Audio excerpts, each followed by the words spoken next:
ዌልካም ቱ ኦል ኢን ዋን ኩዌሽን የዩቲዩብ ቻናል ቤተሰቦች ዛሬም በሌላ ቪዲዮ ተመልሼ መጥቻለሁ። ከባለፈው ቪዲዮ የቀጠለ ሁለተኛ ቪዲዮ በትሬን ላይ የሚያተኩረውን ጥያቄ ነው ይዤላችሁ የመጣሁት። ጥያቄ አንድን አይተን ነበረ። በቻልነው አቅም በደንብ ለማብራራት ሞክሬያለሁ። ዛሬም ጥያቄ ካላችሁ ኮሜንት መስጫው ላይ እንድታስቀምጡልኝ ስል ጠይቃለሁ። ወደ ጥያቄ እንሄዳለን። ወደ ቀጣይ ጥያቄ ላይ ሁለተኛው ጥያቄ ይላል Question number 2. A train 125 meter long passes a man running at 5 km per hour in the same direction in which the train is going. In 10 seconds, the speed of the train is. ስለዚህ ጥያቄ ላይ ስንመጣ የዚህ ጥያቄ የሚጠይቀው ጥያቄ ምንድነው? የትሬኑን ስፒድ ነው የሚጠይቀን። ግን ከባለፈው ለየት የሚያደርገው ሪላቲቭ ስፒድ አለ እዚህ ጋር። ስለ ሪላቲቭ ስፒድ እናያለን።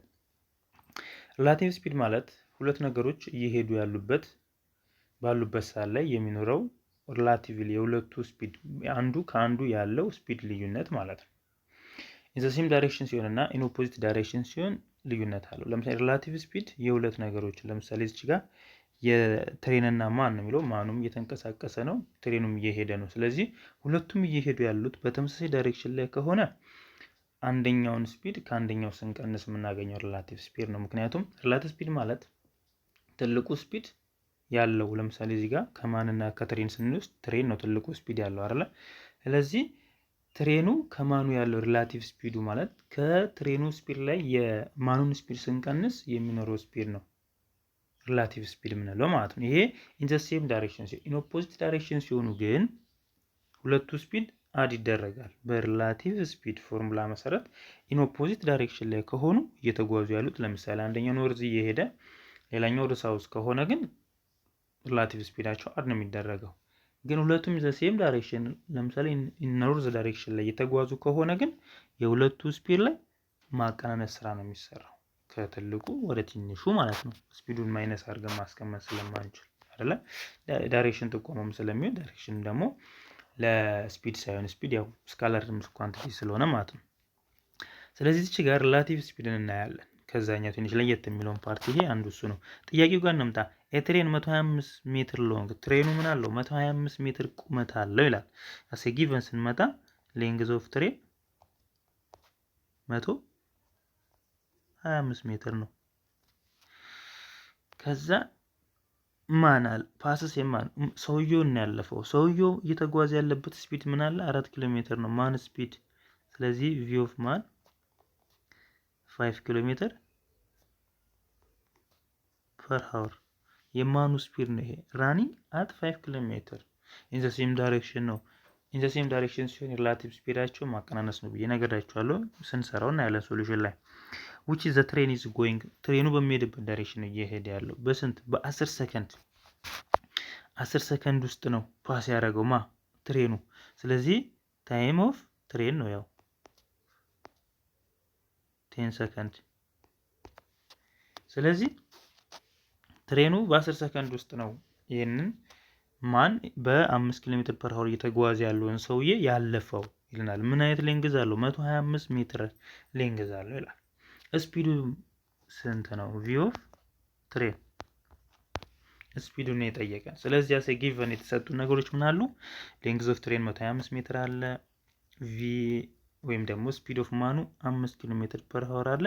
ታይም ደግሞ 10 ሰከንድ አለ። ስለዚህ መቼም የባቡሩ ፍጥነት ከሰውየው ፍጥነት አያንስም ቢበልጠው ነው እንጂ። ስለዚህ የባቡሩ ማኑን ያለፈው እንጂ ማኑ ባቡሩን አይደለም። ስለዚህ ታይሙ የተሰጠው ለማን ነው ማለት ነው? ለትሬኑ ነው። ትሬኑ ባቡሩ ሰውየውን ያለፈበት ጊዜ ወይም ደግሞ ሰውየውን ለማለፍ የፈጀበት ጊዜ ኮምፕሊትሊ ሙሉ ለሙሉ 125 ሜትር ሌንግዝ ያለው ትሬን ሰውየው ሙሉ ለሙሉ ለማለፍ ለምሳሌ ትሬኑን እዚች ጋር ቢሆን የነበረው ማኑን ደግሞ እዚች ጋር ቢሆን ያለው ይሄንን ማን ለአልፎት እዚች ጋር ለመሆን ትሬኑ ይሄንን ማን አልፎት እዚች ጋር ለመሆን ትሬኑ የፈጀበት ታይም ማለት ነው።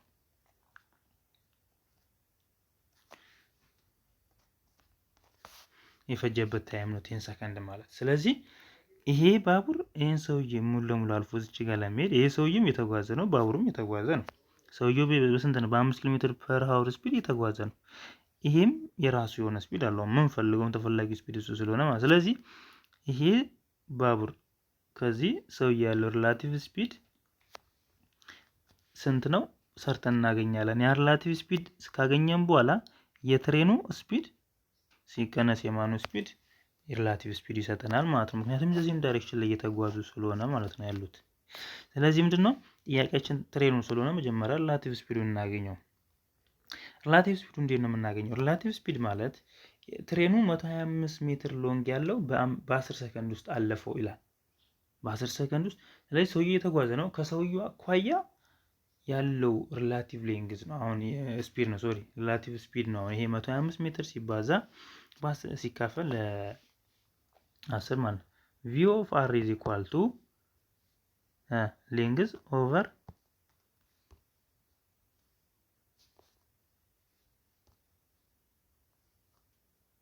ሌንግዝ ኦቨር ታይም። ያ ማለት 125 ሜትር ለ10 ሰከንድ ስንት ይሆናል? 12.5 ሜትር ፐር ሰከንድ ይሆናል። ይሄ ሪላቲቭ ነው። 125 ሜትር ሌንግዝ አለው፣ በ10 ሰከንድ ውስጥ አለፈው። ሰውየው የተጓዘ ነው። ስለዚህ ሪላቲቭ ስፒድ ነው እንጂ የትሬኑ ስፒድ አይደለም። የትሬኑን ስፒድ የምናገኘው ከዚህ ላይ የማኑን ስፒድ ስንቀንስ ነው። ምክንያቱም አለፈው እያለ ነው። ሰውየውም እየሄደ ሁለት ነገሮች እየሄዱ እርስ በርሳቸው እየሄዱ ከሆነ አንደኛውን የሚያልፈው ከዛኛው የተሻለ ስፒድ ሲኖረው ነው አይደለ? የተሻለ ስፒድ አለው ማለት የሁለቱ ስፒዶች ማለት ከዛኛው ሰውዬ ያለው ስፒድ የሱ ሰውዬ ሲቀነስ ሪላቲቭ ስፒድ ይሆናል። ሪላቲቭ ስፒድ አለ ማለት ያቺ ሪላቲቭ ስፒድ የምታሳየን የባቡሩ ስፒድ ሲቀነስ የሰውየው ስፒድ ነው። ስለዚህ የባቡሩን ስፒድ ለማግኘት ሪላቲቭ ስፒዱ ሲደመር የሰውየው ስፒድ ነው ማለት ነው። ስለዚህ አሁን ምንድነው ሪላቲቭ ስፒዱን አግኝተናል። ሪላቲቭ ስፒድ ብቻ ሳይሆን የማኑ ስፒድም ተሰጥቶናል። ቪ ኦፍ ማን ስንት ነው? 5 ኪሎ ሜትር ፐር ሃወር ይላል። ይሄ ማለት ወደ ሜትር ፐር ሰከንድ መቀየር ስላለብን በዛኛው ቪዲዮ ላይ እንዳየነው በ5/18ኛ አባዝተን ማስቀመጥ ማለት ነው። ይሄ ማለት 25/18 ሜትር ፐር ሰከንድ። ይሄኛው 125 ነው የሚለው አይደለ? ስለዚህ 12.5 ስለሆነ ማለት ነው። በጣም ጥሩ። ስለዚህ አሁን ሁለቱንም ሪላቲቭ ስፒዱን እና ስፒድ ኦፍ ማንን አግኝተናል። ስለዚህ ሪላቲቭ ስፒድ ኢን ዘ ሴም ዳይሬክሽን ከሆነ ምን ብያችኋለሁ? ኢን ዘ ሴም ዳይሬክሽን ከሆነ ከትልቁ ላይ ትንሹን መቀነስ ነው። ያ ማለት ቪ ኦፍ ትሬን ማይነስ ቪ ኦፍ ማን ነው ማለት ነው። ይሄ ሪላቲቭ ስፒድ ኢን ዘ ሴም ዳይሬክሽን። ኢን ኦፖዚት ዳይሬክሽን ከሆነ ግን ይሄ ሳይን ፕላስ ነው የሚሆነው። ስለዚህ ኢን ዘ ሴም ዳይሬክሽን ላይ ስለሆኑ ሁለቱም በተመሳሳይ ዳይሬክሽን የተጓዙ ስለሆነ ያሉት ሪላቲቭ ስፒድ ኢዝ ኢኳል ቱ ዘ ትሬን ወይም ደግሞ ትልቁ ስፒድ ያለው ሲቀነስ የትንሹ ስፒድ ይሆናል ማለት ነው። ከዛ ሪላቲቭ ስፒዱን እናገኛለን ማለት ነው። ስለዚህ ቪ ኦፍ ሪላቲቭ ያ ማለት ስፒድ ኦፍ ሪላቲቭ ስፒዳቸው ኢዝ ኢኳል ቱ ትሬኑ ስፒድ ማይነስ ማን ስፒድ ነው። ስለዚህ በዚህ ሰዓት ላይ እኛ የምንፈልገው እቺኛዋን የትሬኗን ስፒድ ስለሆነ እቺ ቪ ኤም ወይም ደግሞ የማን ስፒዱ ሲደመር ሪላቲቭ ስፒዱ ማን ይሰጠኛል? ትሬኑን ስፒድ ይሰጠኛል። ስለዚህ ቪ ኦፍ ትሬን ኢዝ ኢኳል ቱ ቪ አር ፕላስ ቪ ኦፍ ማን ነው። ይሄ ማለት ቪ አር ስንት ነው አለን? እዚህ ጋር ያገኘ ነው ቪ አራችን 125/10 ነው።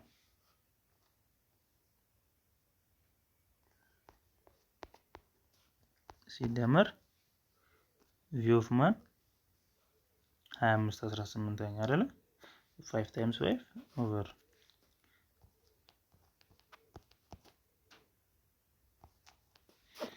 ስለዚህ አሁን እዚህ ጋር ስንመጣ እቺኛዋን በ5 ባረግ ይሄ 2 ይሆናል።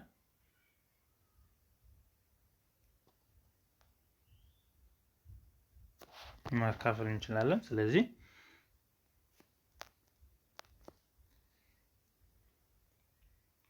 125 ሲካፈል 10 12.5 ነው። 12.5 ሲደመር 25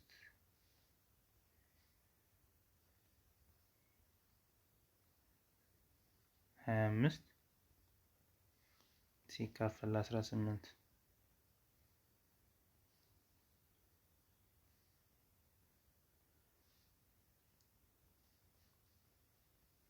13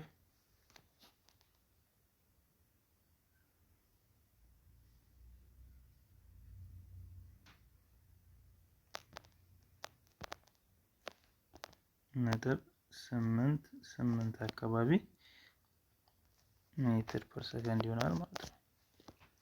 ይሄን ጥያቄ በኪሎ ሜትር ፐር አወርም ቀይረን መስራት እንችላለን ራሱን ስለሚሰጠን ማለት ነው። ስለዚህ የትሬኑ ስፒድ 13.88 ነው። የማኑ ስፒድ 12 የማኑ ስፒድ 25/18 ነው። ኦልሞስት ይሄኛውን ወደ ኪሎ ሜትር ፐር አወር ለመቀየር ሲባዛ በ18 ሲካፈል ለ5 ብናደርግ ወደ 46 ኪሎ ሜትር አካባቢ ኦልሞስት ወደ 45 ኪሎ ሜትር ፐር አወር ማለት ነው።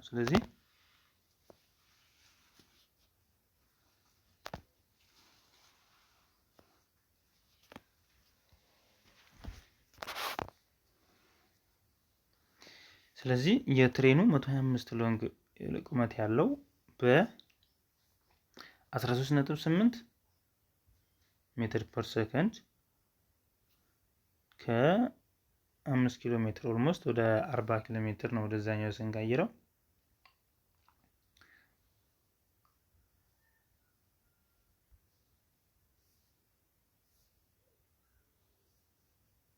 ስለዚህ ማን ኦፍ ስፒዳችን ይሄንን ጥያቄ የትሬኑ ስፒድ ነው የተጠየቅነው። ስለዚህ የትሬኑ ስፒድ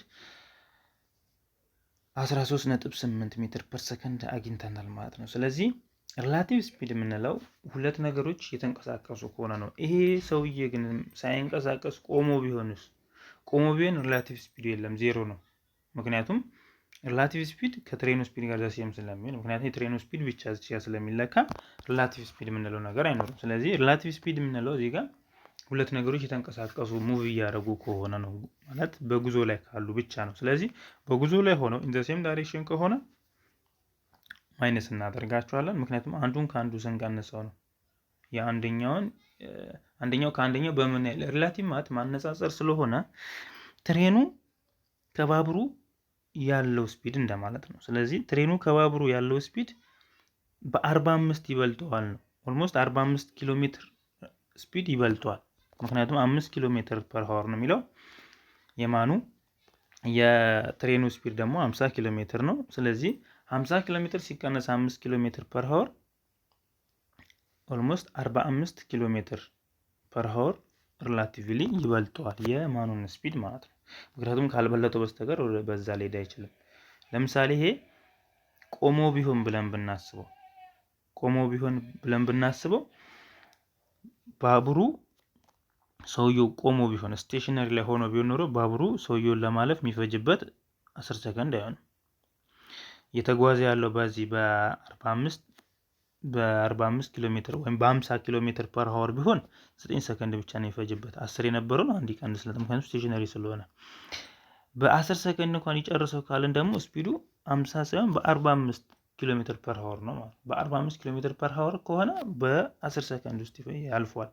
አሁን ግን ሰውየው እየተጓዘ ስለሆነ እሱን ደርቦት ስለሆነ የሚያልፈው፣ እየተጓዘ ያለውን የእሱንም ስፒድ ጨምሮት ስለሆነ የሚያልፈው፣ ይሄ ትሬን የሚጓዘውን ሰውዬ በ5 ኪሎ ሜትር ፐር አወር የሚጓዘውን ሰውዬ አልፎት ለመጨረስ የፈጀበት 10 ሰከንድ ሲሆን የተጠቀመው ስፒድ ደግሞ 50 ኪሎ ሜትር ፐር አወር ወይም ደግሞ በሜትር ፐር ሰከንድ ስንቀይረው ኦልሞስት አፕሮች ቱ ነው ኒረስት ቱ ነው፣ ያው ካልኩሌሽን ስለሆነ 13.9 ሜትር ፐር ሰከንድ ስፒድ ተጠቅመዋል ማለት ነው። የዛሬው ቪዲዮ ይሄንን ይመስላል።